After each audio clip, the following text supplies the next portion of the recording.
ұйқыдағы ару. Ертеде патша мен патшайым өмір сүріпті. Олар бір перзентке зар бопты. Күндіз түні Құдайдан бала тілей. Ақыры тілектері қабыл болып, нәрестелі болады. Қуанышы қойнына сыймаған патша 30 күн ойын, 40 күн тойын жасаймын деп жер жаһанға жар салады. Тойға атақты 7 перизатты шақырады. Патша сарайында той енді бастала бергенде, кенет қатты жел тұрып, сарай іші алай-дүлей болып кетеді де, түсі суық бір әйел сарайға кіріп келеді. Тойға жиналғандар оны танып үрпиіп қалады. Мені шақырмадыңдар, әйтсе де кішкентай ханшайымға сыйлығымды берейін дедім дейді. Патша оған ілтипат көрсетіп төріне шығарады. Думан онан әрі жалғасады. Той соңында перизаттар нәрестеге дайындаған сыйлықтарын бере бастайды. Біріншісі асқан сұлулықты, екіншісі нәзіктік пен мейірімділікті, үшіншісі әдемі жүрісті, төртіншісі бишілікті, бесіншісі барлық музыкалық аспаптарда шебер ойнауға білетін, алтыншысы әсем дауысты тарту етеді. Кезек қатыгез сиқыршыға келгенде, ол бесіктегі нәрестеге жақындап, қанша бой жеткенде, ұршықтың ұшына саусағын шанышытып алып, мәңгі ұйқыға кетеді дейді де, көзден ғайып болады. Сарай іші абыр-сабыр күйге түседі. Сол сәтте сыйлығын айтып үлгермеген 7-ші перизат 100 жылдан кейін бір ханзада келіп, ханшаның бетін сүйеді. Сол кезде ханша оянады дейді. Келесі күні патша уәзірлеріне сарайдың іші сыртындағы ұршықты, инесі бар заттың бәрін жоюды бұйырады. Уақыт зымырап өтіп, ханша көркіне ақылы сай бойжеткен болып өседі. Бір күні ханша сарайды аралап жүріп, ең биік мұнараға көтеріледі. Мұнара ішінде бір әйел жіберіп отырған екен.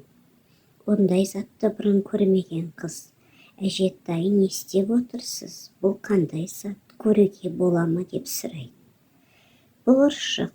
Келе ғой қызым, көр» дейді әйел, кіммен сөйлесіп тұрғанын білмей.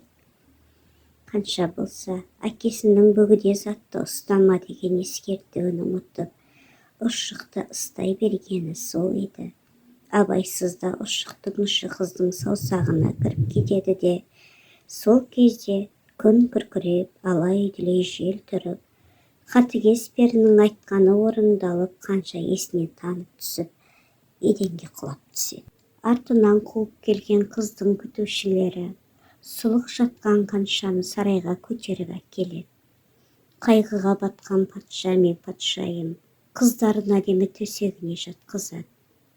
Ұйықтап жатқан қаншайым қандай сұлу десеңші. Құдай жалғыз перзентіміздің қызығын көп көрді-ау деп жыламсырады патшайым. Сабыр ет дейді патша. Біз шыдамды болуымыз керек. 7-ші перизаттың айтқаны рас болса, әлі қызымыз оянып, бәріміз бақытқа кенелеміз. Осылай деген патша нөкерлерін ханшайымды күзетуді тапсырады. Кімде-кім ханшайымның мазатын алатын болса, оған ауыр жаза қолданамын дейді патша. Бұл қасіретті хабар 7-ші перизатқа да келіп жетеді. Ол патша сарайына ұшып келеді. 100 жылдан кейін ханша оянған кезде, патшалық та оянсын деген тілегін айтып, патша мен патшайымнан басқа бүкіл патшалықты ұйықтатып кетеді. Сарайда өлі тыныштық орнайды.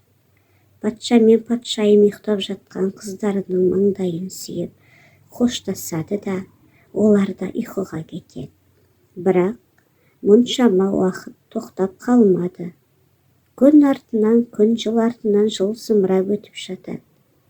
Кезінде атағы жер жарған патшалық өлі қалаға айналады. Жұрт қарғыс атқан жерге жақындауға қорқады.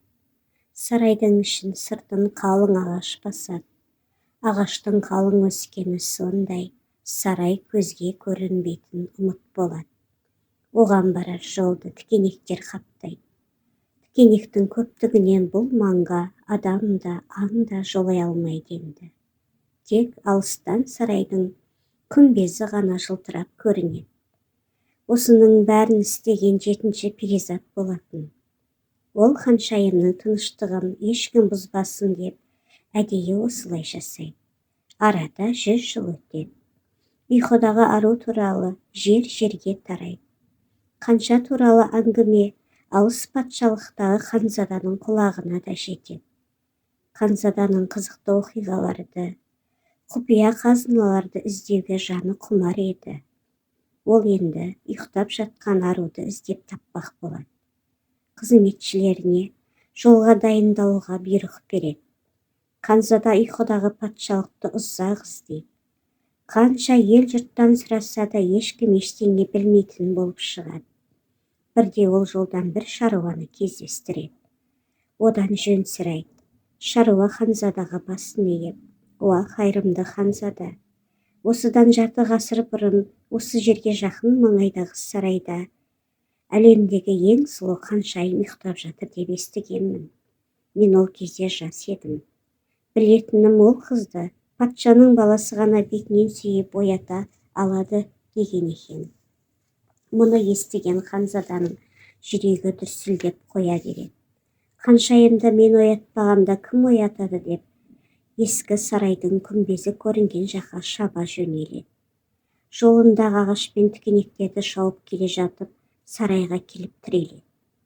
Әлгі кісінің айтқаны сарайы осы болар деп ойлайды ханзада. Сол-ақ екен, тығыз өскен ағаштар мен тікенектердің арасы ашылып, ханзада жүре алатын жол пайда болады. Қызметшілері артынан ергісі келіп ұмтыла бергенде, тікенектер қайта жабылып қалады. Ханзада жалғыз өзі сарайға кіріп, сарайдағы адамдардың барлығы қорылдап ұйықтап жатқанын көреді. Өмірде бұндай да болады екен-ау деп ханзада таңдана айналасына қарайды. Бөлмелерді аралап жүріп, әдемі төсекте ұйықтап жатқан ханшайымды көреді. Ханзада оған көрген бойы ғашық болады. Жанына жақындап барып бетінен сүйеді. Сол сәтте қыз көзін ашады. «Рұқсатсыз сүйгенім үшін кешіріңіз, сұлулығыңызға тәнтімін. Өзімді ұстай алмай қалдым» дейді ханзада. «Сіз кімсіз?» дейді ханшайым.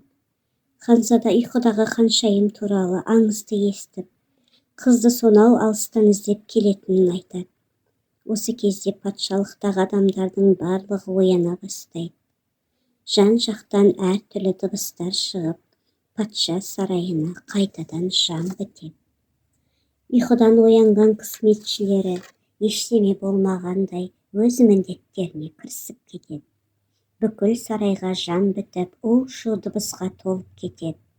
Ал ханзада мен ханшайым бір-бірінен көз алмай, айналадағы шуды естімей тұрады.